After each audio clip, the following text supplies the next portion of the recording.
ایک مسئلہ اور ہے۔ وہ کیا ہے میرے سلطان؟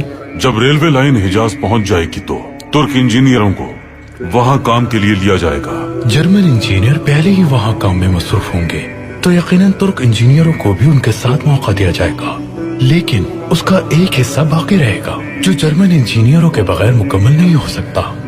مقدس سرزمین پر غیر مسلم نہیں جا سکتے کراسو افندی، ٹھیک ہے۔ خصوصاً مدینہ منورہ سے 20 کلومیٹر فاصلے سے مزدور کام کرتے وقت ہتھوڑوں پر کپڑا باندھیں گے۔ وہ کیوں میرے سلطان؟ کیونکہ پیغمبر اکرم صلی اللہ علیہ وآلہ وسلم مدفون ہے وہاں۔ اس کی وجہ یہ ہے کہ شہر مدینہ ان آوازوں سے پریشان نہ ہو۔